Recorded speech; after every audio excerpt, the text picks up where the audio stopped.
Today, I'd like to share a few dangerous misconceptions about passing job interviews. The first one would be for people who interview other candidates, or if you've been interviewing other candidates in your past roles, or if you work in HR, you would consider yourself in a somewhat privileged spot as a candidate because you are an insider.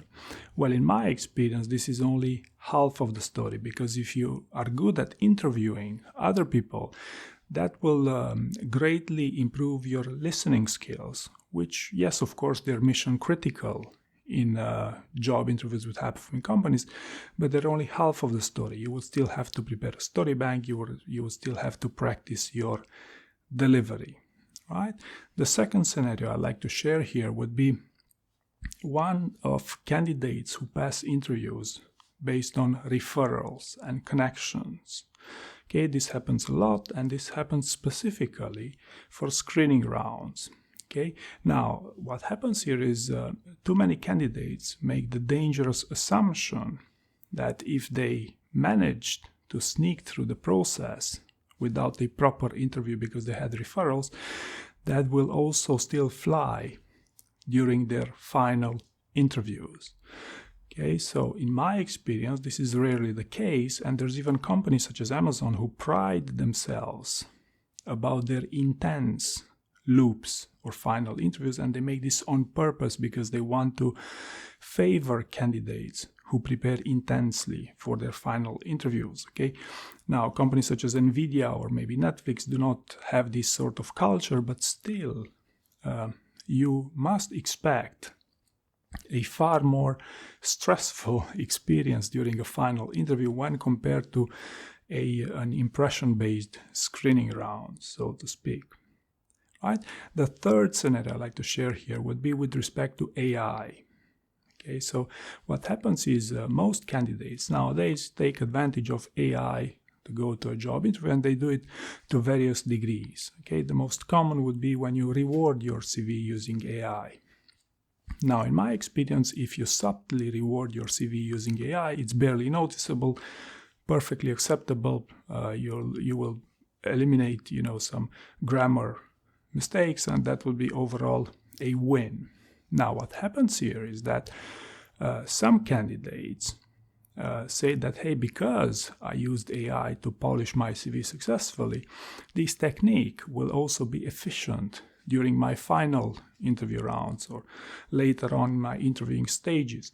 In my experience, it's a very dangerous assumption, and I also previously posted videos on how Google and Nvidia and many other companies warn candidates about the dangers of using AI to prepare their job interviews, because it's very tempting to try to look at someone else during these job interviews, right? So if you would use AI for cosmetics, that would be a perfectly fine scenario, but if you use it to pass interviews, that is not going to fly. Okay, the fourth scenario I'd like to share with you here of dangerous misconceptions about job interviews is with respect to setting some sort of precedent during the screening rounds. In other words, some candidates have the type of experience that the employer is looking for, and this becomes evident early on in the process during the screening rounds, and this automatically triggers something online. Hey, they really like me. It will only going to be a formality. Okay. Now, what happens here is that a screening round is impression-based hiring, so to speak. What happens during a final interview will be completely different. Okay, and this is regardless whether the company prides themselves like Amazon with a stressful loop. But what happens here is that even if you have the type of experience they're looking for, and they know it from the screening round, they would still want to deep proof your expertise. They would still want to do some deep dives into, hey, are you who you say you are? And who knows, maybe if those experiences happened more than a few years ago, you will struggle answering questions about some details. Maybe you cannot remember them because you haven't prepared a deep dive, right? Or maybe some details are under non-disclosure agreement, which you may not want to share with them. Okay, so you would be overly restrictive. So long story short, if you don't prepare to sell yourself on those experiences that are relevant because you say, hey, they really like me, it's going to be a formality, that's also going to be, it will not end well for you as a candidate, right? And last but not least, maybe a bonus point here would be with respect to ethics.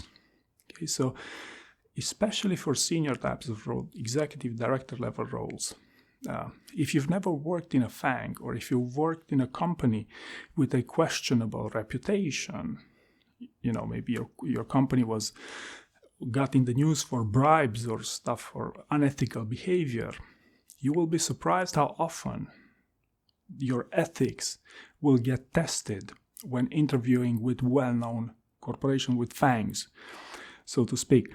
So when going into these job interviews, you should emphasize on your work ethics, simply because of the precedent you might have set by working in some companies with some reputational